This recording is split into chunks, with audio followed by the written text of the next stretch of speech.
Uncle मेरी बात तो सुनिए, मैं क्या बोल रहा हूँ। अंकल मेरी बात तो सुन लीजिए। पापा मैंने इसे यहाँ बुलाया था, छोड़ो छोड़ो। अंदर लेके जा इसको। और सुन, साक्षी की शादी वहीं होगी जहाँ हम तय करेंगे। अंकल क्या बुराई है प्यार करने में, आप मुझे ये बताइए। मैं प्यार करता हूँ साक्षी से, शादी करना चाहता हूँ, बहुत खुश रहूंगा। यहाँ से निकल जाओ।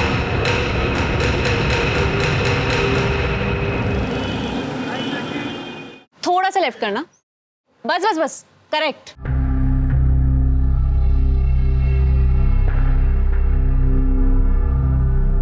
निया, ये सब क्या है?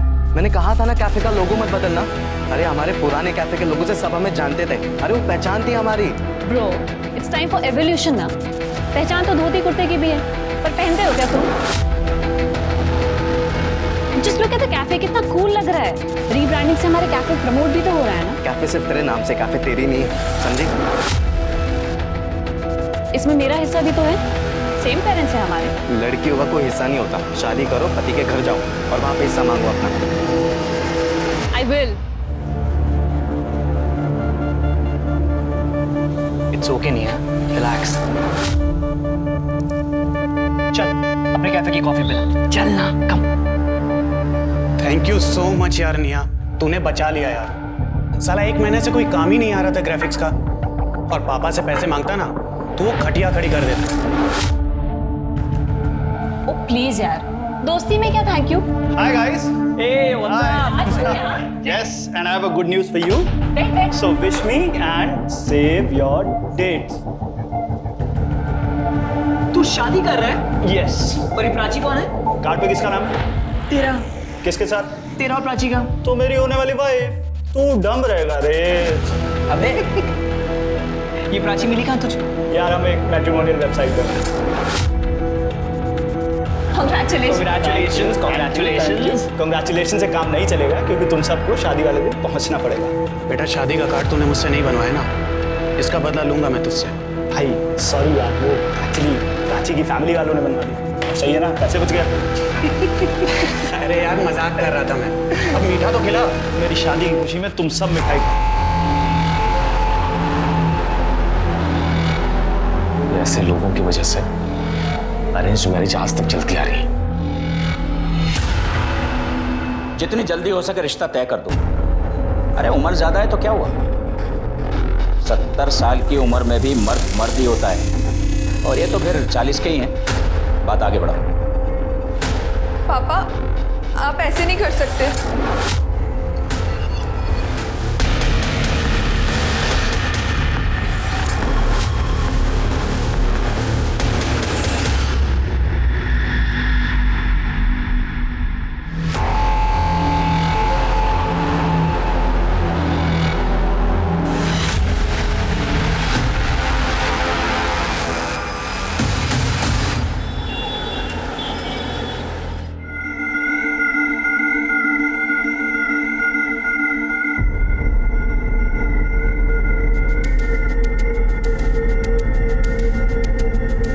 शानी ला पैसे दे।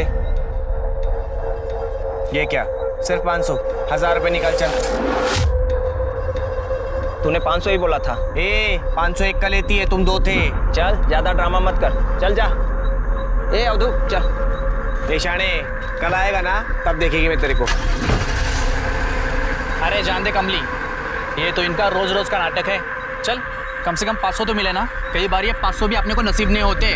बहुत हो गया, पड़ोस वाले मोहल्ले में गोद भराई की रस्म चल रही है। अरे पर वो एरिया तो मल्लिका का है ना। और वैसे भी हम तो नकली किन्नर हैं। अरे तेल लेने गई मल्लिका, अब जो करेगी ना ये कमली करेगी।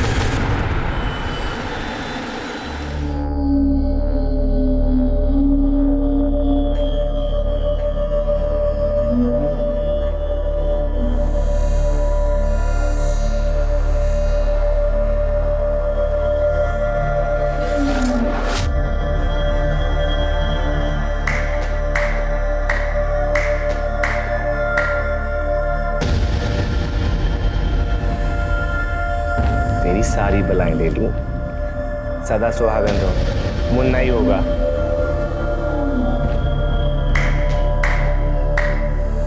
ए सेठ, किन्नर की दुआ कभी खाली नहीं जाती। घर में बेटा ही होगा, वो भी स्वस्थ। ला अब हमारा मुंह मीठा करा और पर्स भी भारी।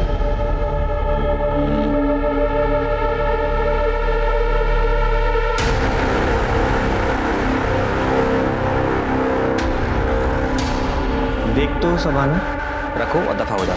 ऐसे घर में खुशियाँ आई है, उसमें भी कंजूसी। तुझे बोला ना ये रख और दफा हो यहाँ से। चल 1000 रुपए तो दे, 500 रुपए बचा के करोड़पति बन जाएगा क्या? तू जाता है या मैं चप्पल निकालूं?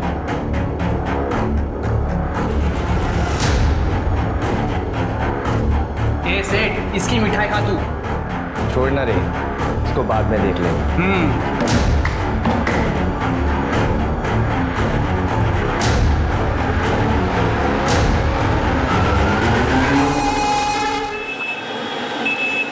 देखो पारुल, तुम एक नहीं 10 काम वाली बाई रख लो, मुझे क्या एतराज हो सकता है? आपको क्यों एतराज होगा? मैं यहाँ पे बाई ढूंढती हूँ और आप उसे 1 महीने में चलती कर देते हो। देखो पारुल, जिंदगी नर्क बना दी इस आदमी ने। 5वीं बाई भी काम छोड़ के चली गई है इनकी वजह से। क्या इनकी वजह से? तुमने देखा नहीं चोरी की थी उसने? ताई जी के पर्स में से पैसे निकाले। हाँ, कोई बाई चोरी करती है, कोई इन पे बुरी नजर डालती है।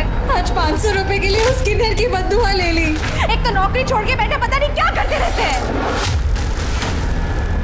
खुद की बीवी तो डिवोर्स करके भाग गई है और सारा दिन घर पे पड़े रहते हैं। विशाल, मैंने तय कर लिया है, मेरा बच्चा इस माहौल में बड़ा नहीं होगा। मुझे अलग होना है। या तो तुम नया घर लो या तो इस आदमी को यहाँ से निकालो, वरना मैं चली जाऊंगी। पारुल, देखे तूने तेवर इसके? भैया इस घर में कोई होगा जो पारुल चाहता है, नहीं तो आप अपना इंतजाम कर लीजिए। क्या?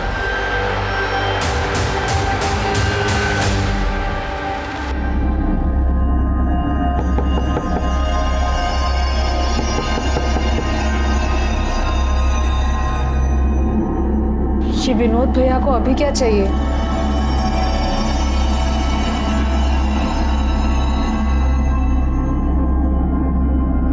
क्या भैया?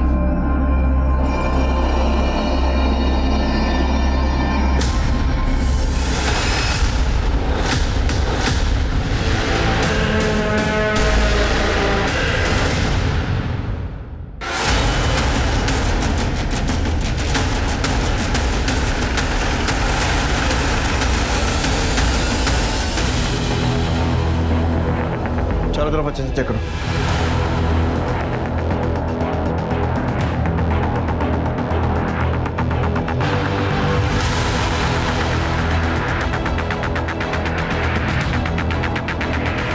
विनोद जी, आपके घर में घुसकर 2 लोगों की हत्या कर दी गई और आपको पता ही नहीं चला। कान पर जूं तक नहीं रहेंगी। मेरे डिवोर्स के बाद सिर्फ मुझे इंसोम्निया और डिप्रेशन की शिकायत है। स्लीपिंग पिल्स लेके सोता हूँ। सर, कबर्ड्स को तोड़ा गया, सामान गायब। सब ले गए, रुपए, पैसे, जेवर। अंदर कैसे है कुछ पता चला? कॉन्सेंट्रेट के निशान। मतलब पूरी तैयारी से आए। विनोद जी, किसी से दुश्मनी आपकी है, आपके भाई की, या फिर हाल फिलहाल में कोई झगड़ा या फिर किसी पर शक हो आपको? कौन मार सकता है? कोई मार सके ऐसा तो कोई नहीं। बस कल नौकरानी से झगड़ा हुआ था, मैंने उसे घर से बाहर निकाल दिया। छोटी मोटी चोरी करती थी घर में। क्या? पैसे निकाल लिए? अच्छा, आप फोन रखो, मैं आपको कॉल करता हूँ। शीला, तूने ताई जी के पर्स में से पैसे निकाले? क्या? क्या क्या? ताई जी के पर्स में से पैसे निकाले तूने ना? ये क्या कह रहे हैं भैया आप? मैंने तो ताई जी का पर्स देखा तक नहीं। अच्छा, तेरा पर्स निकाल, अभी पता चल जाएगा, सच्चाई सामने आएगी। पर्स निकाल। पर्स निकाल। क्या कर रहे हो? आप ये क्या कर रहे हैं? अरे भैया रुकिए, क्या आप क्या कर रहे हैं? तुम लोगों को दिखाई नहीं देता? चोरी की है इसने।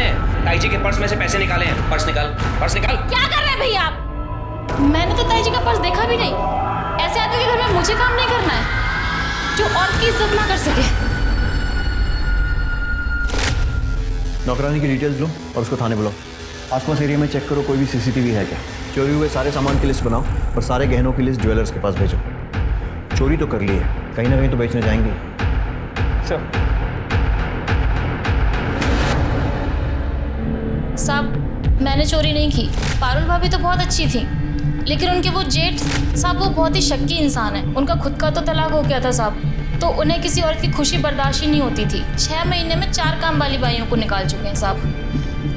पारुल भाभी के साथ उनका बहुत झगड़ा होता था और विशाल भैया पक्ष लेते थे तो उनसे भी झगड़ा होता था।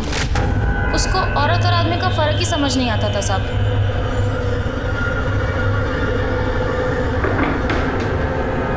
भाभी, ये भैया मुझे ऐसे घूर घूर के देखेंगे तो मैं काम कैसे करूँगी? मैं भी एक औरत हूँ। अरे वो तुझे औरत है इसलिए घूर के नहीं देखते हैं, वो बहुत शक्की इंसान है। उन्हें तो लगता है कि मैं भी विशाल के पर्स से पैसे चोरी करती हूँ, मुझे भी ऐसे ही घूर के देखते हैं। ये सही है, उसने तेरी चोरी पकड़ी तो तूने उल्टा उस पर ही इल्जाम लगा दिया। नहीं नहीं साहब, मैं 10 घर का काम करती हूँ साहब, 15-20 हज़ार रुपये कमा लेती हूँ। 500 रुपये चुरा के पूरे मोहल्ले में बदनाम हो जाऊँगी साहब। मैं बेवकूफ़ थोड़ी हूँ साहब। ठीक है, जाओ। और सुनो, बिना बताए शहर छोड़कर मत जाना। जी साहब। कहीं ऐसा तो नहीं है कि इस विनोद ने ही मर्डर किया और उसके बाद लूटपाट का एंगल दे दिया? इस विनोद पे नजर रखो, अगर इसने ये किया है बाकी एविडेंस से तो कोई फायदा नहीं होगा, फिंगरप्रिंट्स, मोबाइल रिकॉर्ड्स, लेकिन वो गहनों को ठिकाने लगाने की कोशिश करेगा। अगर इसी ने किया है तो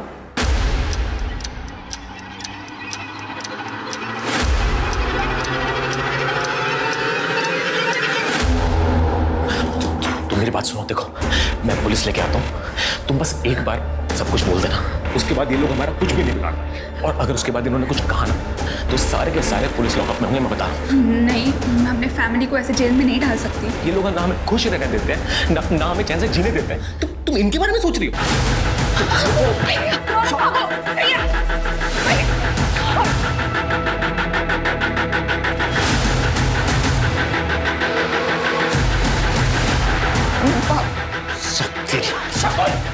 इसे बांध के रख। नहीं पापा। आज के बाद इसे घर से निकलने मत देना।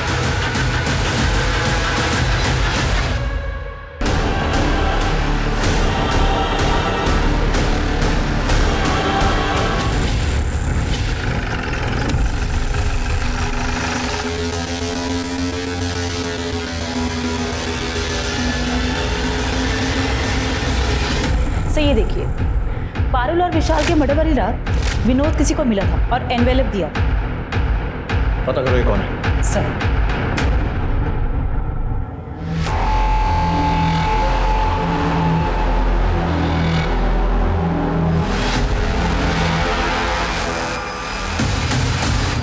यार मुझे कुछ ना कुछ जुगाड़ करना पड़ेगा। मैं कब तक टोनी के घर में काम करूंगा?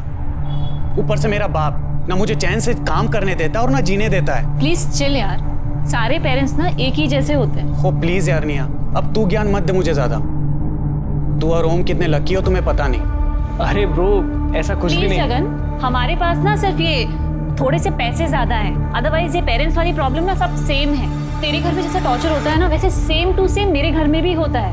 बेब्स, इसलिए तो मैंने बोला था मेरे साथ लिव इन में शिफ्ट हो जाओ, ताकि ये नितेश मेरी सारी चीजों पर कब्जा कर ले। No ways. यू तो नो ना पापा कितने ओल्ड फैशन्ड है, और उन्हें ये लिव इन वाला कॉन्सेप्ट कतई समझ में नहीं आने वाला। आई डोंट वांट कि नितेश मेरे खिलाफ पापा को भड़का के ना मुझे डिसोन करवा दे। I really don't want sir sir मैंने कुछ नहीं किया सर मैंने किसी को सुपारी नहीं दी सर। वो हमारी सोसाइटी का वॉचमैन है, उसकी माँ की तबीयत खराब हो गई थी, पैसे मांग रहा था, इसीलिए मैंने उससे पैसे दिए सर। हम उसके घर गए, घर पे ताला लगा हुआ।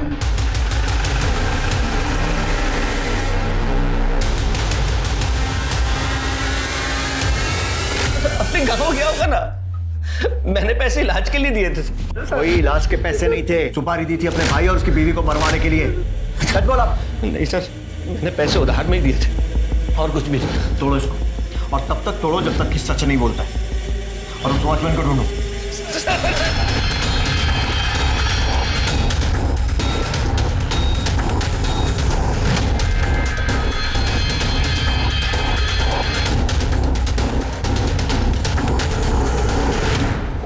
सर, वो वॉचमैन के घर फोन किया था, वो वहाँ भी नहीं है। सर ये वॉचमैन बहुत ही शातिर है, उसने विनोद के अलावा और भी कई लोगों से अपनी माँ की बीमारी के नाम पे पैसे लिए, और उसकी माँ 2 साल पहले चल बसी।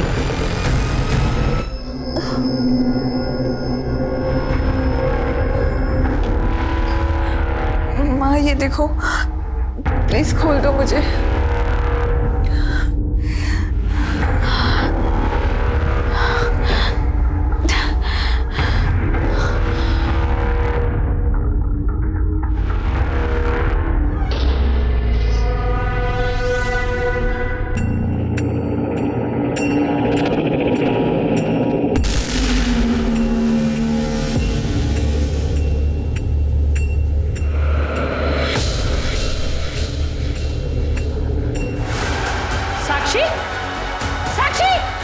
साक्षी रुको, साक्षी।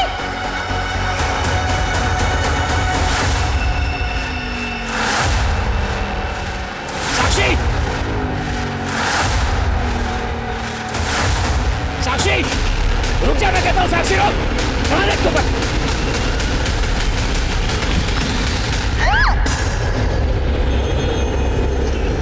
यार तुम्हारे हाथ में तो जादू है। क्या टेस्टी खाना बनाया तुमने यार। सच बताऊं तो आज अपने दोस्तों से इतने टाइम बाद मिलकर बहुत अच्छा लगा। हाँ। काफी चीजें याद आई। वो निया स्वीट है बट वो थोड़ा नकचड़ा है।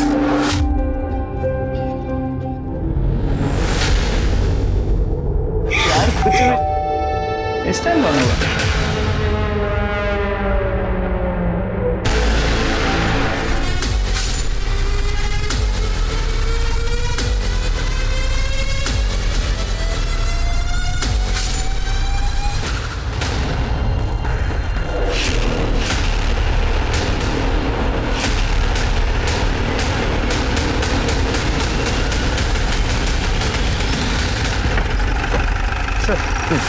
ये सफाई वाला उस पर कचरा लेने आया था, दरवाजा खुला था, उसने खून देख के हमें कॉल किया। सही देखिए।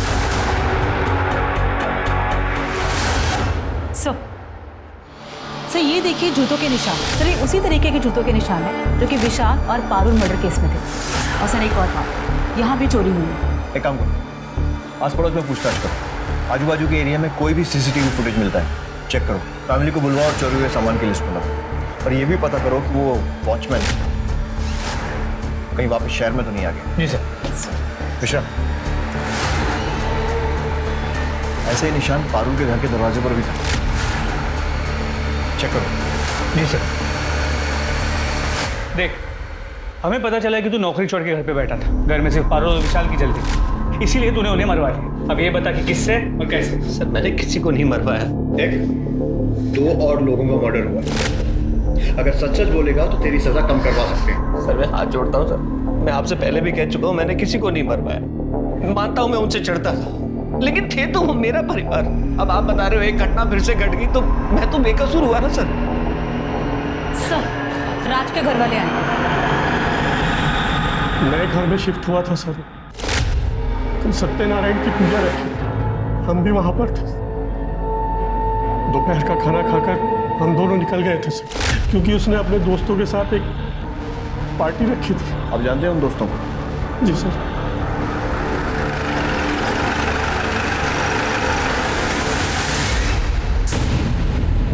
मैं राज और टोनी एक ही कॉलेज में थे। कॉलेज के बाद राज बिजी हो गया था, लेकिन हमारे कांटेक्ट में था। सर उसने और प्राची ने अपना 1 महीने में घर भी ले लिया था, और इनफैक्ट सर वो लोग खुश भी थे। इस बात से हम लोग प्राउड फील करते सर। सर हम तो उन्हें विश करने गए थे।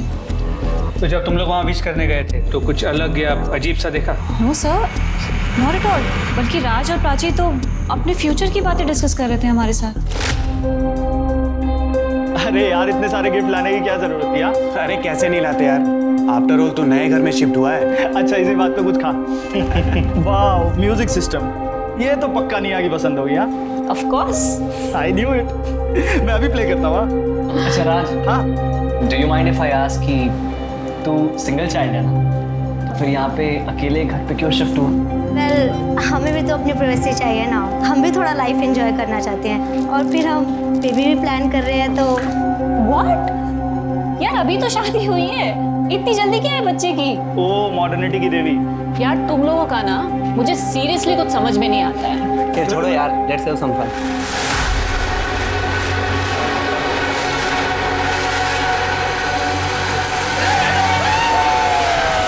सर राज अपनी फैमिली का इकलौता बेटा था, लेकिन प्राची उसके साथ अलग रहने लगी थी। कहीं ऐसा तो नहीं कि उसकी फैमिली ने? नहीं हाँ, उसकी फैमिली ऐसा कुछ नहीं कर सकती है। ऑल्दो सर राज की जो एक्स गर्लफ्रेंड थी रितु, वो भी उससे झगड़ा करती थी, और कई बार तो सोशल मीडिया पे उसके साथ पिक्चर्स पोस्ट करके उसे गालियाँ भी देती थी। ओह यस सर, ये देखिए सर, राज ने कल ही सत्यनारायण की पूजा के पिक्चर्स डाले थे। ये देखिए रितु ने क्या कमेंट किया हुआ है। रितु की डिटेल्स दो, पुलिस स्टेशन बोलो। सर क्या बताया sir? I wrote it on Friendsbook और अच्छे से उसे गाली दी और पब्लिकली सोशल मीडिया पे शेम किया। आपको पता है मेरे कितने फॉलोअर्स हैं? 2000। 900 लोगों ने तो मेरी पोस्ट भी लाइक की और सबने कहा यू गो गर्ल। देखो हमने पता किया है तुम्हारा राज और उसकी बीवी के साथ झगड़ा हुआ। अरे चूड़ियां ले लेंगे यार पहले। कमीने, मेरी लाइफ बर्बाद करके तू इसके साथ यहाँ मजे कर रहा है। देखो रितु, अब मेरी और राज की शादी हो चुकी है तो तुम ये तू चुप बैठ चुड़ैल, समझी? तेरी औकात नहीं है मेरे सामने बोलने की। Ritu behave yourself. तुम्हारी इन्हीं हरकतों की वजह से ना मैंने तुमसे ब्रेकअप किया। हरकत? व्हाट हरकत? हाँ, ऐसा क्या किया मैंने तुम्हारे साथ? बोलो ना, क्या किया? थप्पड़ मारा तुम्हें? तुम्हारे कपड़े फाड़े? अब मेरे पति को हाथ लगाया तो मुझसे बुरा कोई नहीं होगा। Get lost. हाँ तो वो डिजर्व करता था सर, और मेरा उसे मार के क्या फायदा होगा? मैं तो उसे तड़पते देखना चाहती थी, उसकी शादी टूटते देखना चाहती थी, लेकिन मर के तो वो सस्ते में निपट गया ना। डॉक्टर को दिखाया? मतलब थोड़ा। क्यों सर? क्योंकि तुम्हारी बातें ऐसी हैं। इसके अलावा ही चेक करो। फिलहाल जाइए, लेकिन शहर छोड़कर मत जाइएगा। जी सर। चलिए। ये क्या कर दिया सोशल मीडिया ने आजकल के बच्चों का? मेरा बेटा भी पूरे समय फोन पे चिपका रहता है। अरे कितनी बचकानी बातें करती है। सर क्या ये मर्डर कर सकती? लगता तो नहीं है। इसको नजर रखो, इसकी कॉल रिकॉर्ड चेक करो, पता करो इसने किसी शेडी आदमी से कांटेक्ट किया है या फिर किसी को हायर किया है। ऐसा करो, विनोद का सोशल मीडिया भी चेक करो, कहीं ये लोग ऑनलाइन तो लोगों को हायर नहीं कर रहे। अच्छा, बाकी के सीसीटीवी फुटेज आए? सर रात के घर के पास एक बैंक के एटीएम का सीसीटीवी फुटेज मिला, उसे क्रॉस चेक कर रहे हैं। और ज्वेलर से कोई इन्फॉर्मेशन? सर अब तक कुछ नहीं। सर मोस्ट प्रोबेबली ये ज्वेलरी शहर के बाहर बेची गई होगी।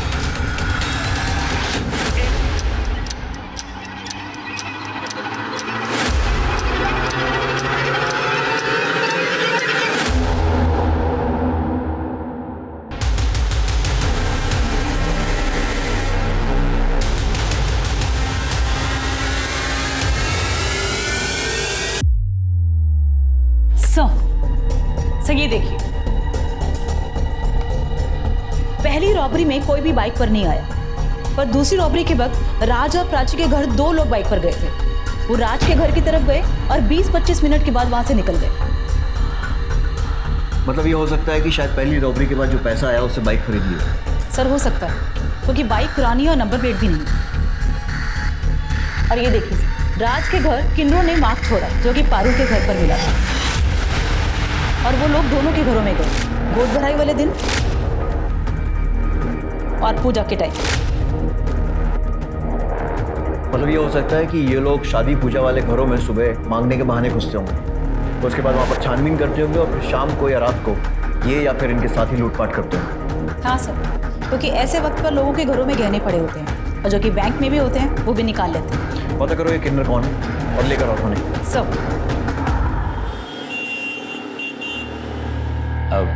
वैसे हमारी साक्षी बहुत सुंदर है, वो उसका एक्सीडेंट हो गया है ना, इसलिए थोड़ा मुरझाई सी लग रही है। कोई बात नहीं भाई साहब, साक्षी की सुंदरता कम नहीं हुई है ना निखिल?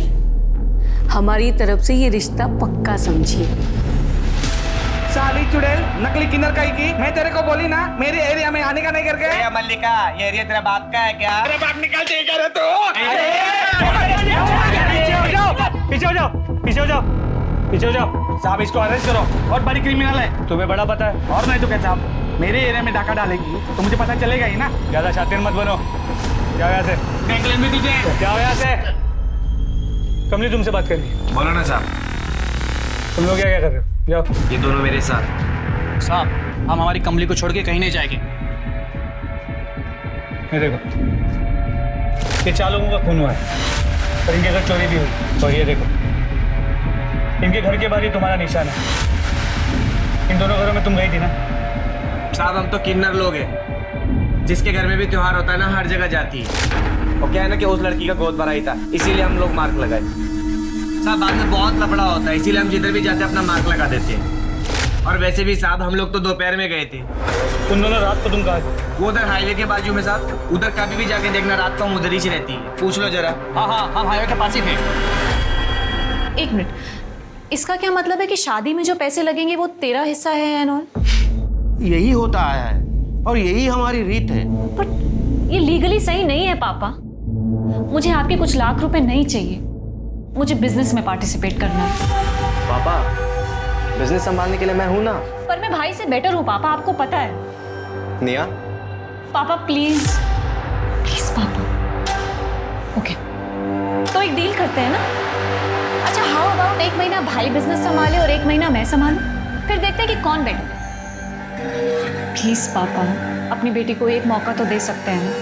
अच्छा ठीक। पर पापा कैसी बातें कर रही है ये? अब धंधे में थोड़ी ना ये सब चलता है, बस 1 महीने की तो बात है। सर, पोस्टमार्टम और फोरेंसिक रिपोर्ट पारुल और विशाल के केस जैसी। धारदार चाकू से वार किया गया, फिर में ना कोई डीएनए मिला है, ना किसी भी तरह के प्रिंट्स। हैं कौन ये लोग? हवा में से आते हैं और हवा में गायब हो जाते हैं। शुरू से शुरू करते हैं। पारुल के घर इन क्रिमिनल्स ने खिड़की से फोर्स एंट्री की थी, जबकि राज के घर ये लोग सामने के दरवाजे से घुसे थे। जी सर, राज के घर पे कोई फोर्स एंट्री का निशान नहीं है। मतलब ये हो सकता है कि कोई जान पहचान वाला आदमी था। तो या फिर ये भी हो सकता है कि राज के घर में किसी ने मदद मांगने के लिए नॉक किया, राज ने बिना कुछ सोचे दरवाजा खोल दिया। पॉसिबल है। और वैसे भी अगर तैयारी से आओ तो 2 लोगों को मारकर लूटने में ज़्यादा मुश्किल नहीं होती। राज के घर के आसपास हमें 2 सस्पेक्ट बाइक पर दिखे, लेकिन पारुल के घर के आसपास हमें कोई सस्पेक्ट नहीं दिखे, ना आते हुए ना जाते हुए। सर, हो सकता है वो बाइक पर आए ना हो, इसलिए हमें मिस कर दिया हो, वो पैदल आए हों। Good point. ऐसा करो, मर्डर के 1 दिन पहले और 1 दिन बाद का सारा सीसीटीवी फुटेज फिर से चेक करो। सर, चोरी के सामान बेचने की कोई इन्फॉर्मेशन? नहीं सर, अपने एरिया में कुछ नहीं मिला। मैंने फोटोज को बाकी के पुलिस स्टेशन में सर्कुलेट कर दिया, शायद किसी और शहर में बेचा गया। ठीक है। ये निया बहुत तेज बन रही है, इसका फेल होना बहुत ज़रूरी है। अगर मेरे होते हुए भी पापा ने बिजनेस निया के हाथ में दे दिया तो फिर मेरी क्या इज्जत रह जाएगी?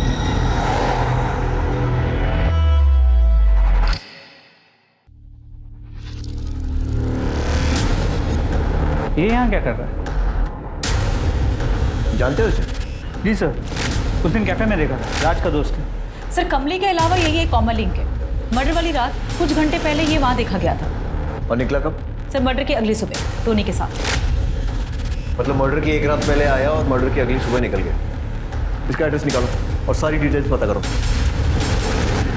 सर, सारा टाइम कंप्यूटर पे लगा रहता है। उस दिन मैं नाराज हो गया, थोड़ा सा कुछ कैश सुन दिया तो नाराज होकर अपने दोस्त के घर चला गया। कौन से दोस्त के? टोनी है उसका दोस्त। तो बोला कि प्रोजेक्ट पूरा करके आऊँगा, 2 दिन बाद वहीं से आया।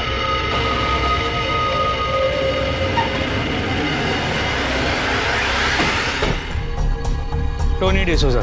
जी सर। तुम जगन के दोस्त? हाँ सर। जगन के बाप ने कहा कि वो 30 अप्रैल की रात तुम्हारे यहाँ पे रुका था। हाँ सर, वो 2 दिन मेरे साथ रुका था। तुम क्या करते? सर, मैं कॉल सेंटर में जॉब करता हूँ। क्या है सर, सुबह जल्दी चले जाता हूँ, शाम को लेट आता हूँ। जगन के आने के बाद मैं सो गया था और सुबह चले गया जल्दी, और नेक्स्ट डे उसे मैंने ड्रॉप भी कर दिया था सर। सर, आपके कहने पर मैंने जगन और टोनी के क्रेडिट कार्ड्स और एक्सपेंसेस चेक किए। पिछले 1.5 महीनों में काफ़ी लाइफस्टाइल में चेंज आ गया।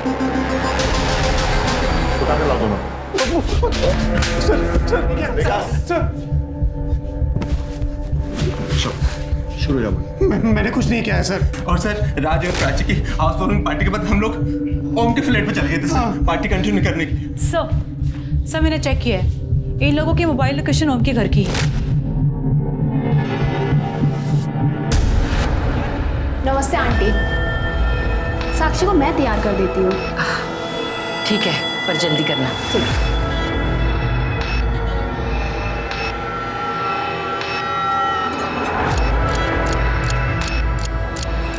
ये ले, रौनक से बात कर। हेलो रौनक। देखो साक्षी, मुझे सब पता है वहाँ क्या चल रहा है। मैंने सब अरेंज कर लिया। तुम बस आज कुछ भी करके रेलवे स्टेशन पहुँच जाओ, बाकी सब मैं देख लूँगा। 11:30 बजे तक वहाँ पहुँच जाना। सब ठीक है साक्षी?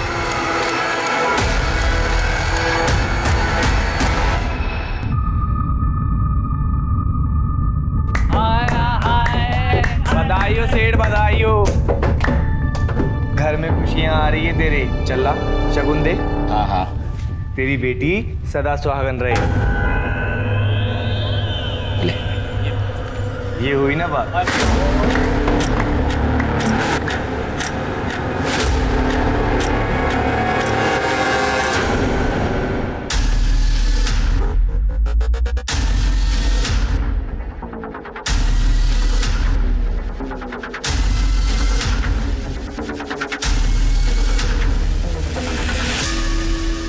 सारी तैयारियां हो गई ना? हाँ। मैं कुछ और सुनने वाला। ए, कौन है वहां? पकड़ इसको, पकड़।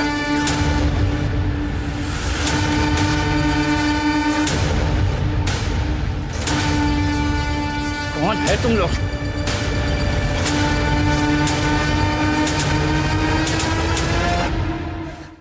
बहुत नाक में दम किया तुम लोगों ने। इतनी मर्डर्स और चोरियां। मैडम हम दोनों सच कह रही हैं, हमने कुछ नहीं किया। तो उस घर में क्या शादी के लड्डू खाने गए थे आधी रात को? मैडम वो तो हम उस लड़की को भगाने। एक मिनट, लड़की को भगाने? वो साहब कितना अच्छा मुख है तेरा, जी करता है तेरी सारी बलाएं। ये लोग मेरी शादी जबरदस्ती कर रहे हैं, मुझे आज रात यहाँ से भागना है, प्लीज मेरी मदद कर दो। मतलब उस लड़की की जबरदस्ती शादी हो रही है? जी साहब। साक्षी को फोन लगाओ। सब नहीं सर, मेरी शादी मेरी मर्जी से ही हो रही है, वो कमली हमसे झूठ बोल रही है। ठीक है।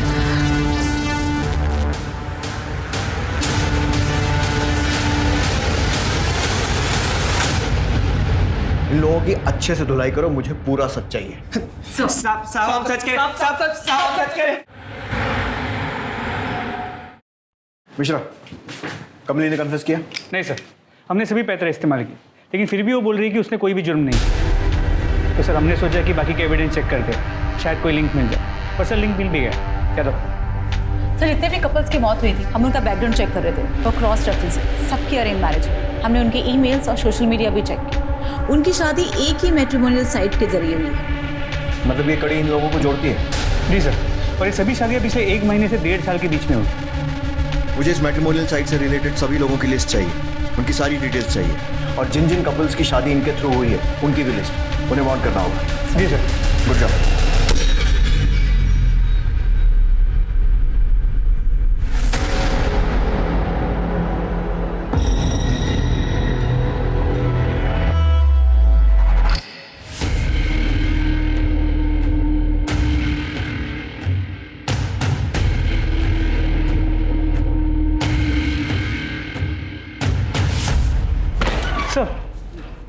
सर टोनी डिसोजा, पारुल का पड़ोसी और राज का दोस्त। ये उसी कंपनी में काम करता है जो विवाह केंद्र का वेबसाइट मैनेज करती है। और इस टोनी ने आज ही साक्षी और निखिल का अकाउंट भी एक्सेस किया। ये साक्षी वही लड़की है ना जिसके यहाँ वो किन्नर चोरी करने गए? हाँ सर। एक मिनट, बहुत बड़ी गलती होगी हमसे। ये क्रिमिनल्स लड़की के मायके नहीं बल्कि उसके ससुराल में चोरी करने, लूटपाट करने और मारने जाते हैं। शायद कमली सच कह रही है। यार अब गाड़ी निकलो। मिश्रा, फौरन उस कैफे में पहुंचो जहाँ टोनी मिलता है, और उसके बाद हमको ज्वाइन करो। सर।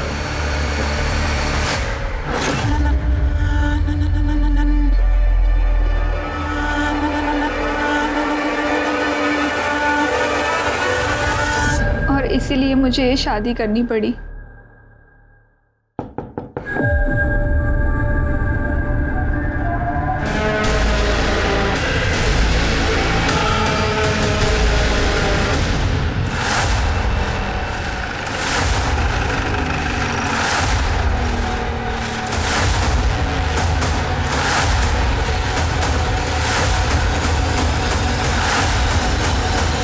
शादी मुबारक हो। हाथ पीछे, मैं तो खोपड़ी पे गोली मारूंगा। पीछे चाकू फेंको, पकड़ो दोनों।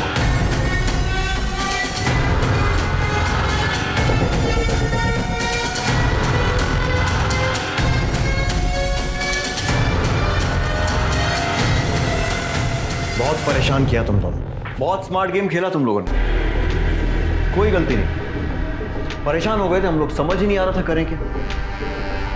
फिर हमने वही किया जो हम लोग हर बार करते हैं, कॉल रिकॉर्ड्स को अच्छे से चेक किया, और एक चीज नजर आई, हर मर्डर और लूट के पहले तुम चारों की लोकेशन ओम के घर पर ही मिली। और तब लगा कि यार दाल में तो कुछ काला है। तुमको उठाने पहुंचे तो तुम्हारा भाई नितेश, उसने तो पहले ही पुलिस को फोन कर दिया था तुम्हें पकड़वाने के लिए।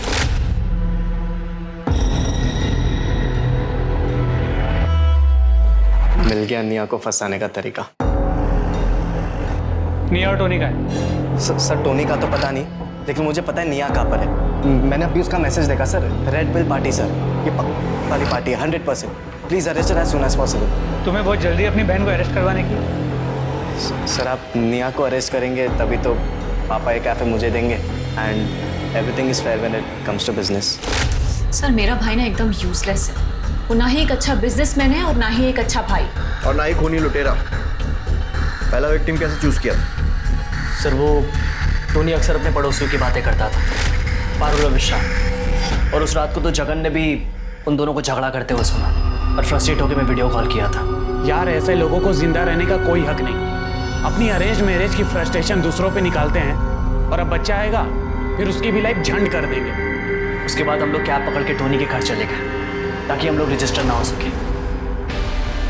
उसके बाद हम लोगों ने स्क्रू ड्राइवर से खिड़की खोली और अंदर जाके उनको मार दिया।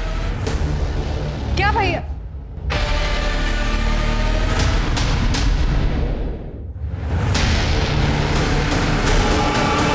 पहली बार था सर, पर क्या किक थी। एक काम करते हैं, थोड़ा सामान लूट लेते हैं, लूट का मामला लगेगा और टोनी और जगन का मुंह बंद रखने के लिए भी काफी होगा। Smart girl. चल।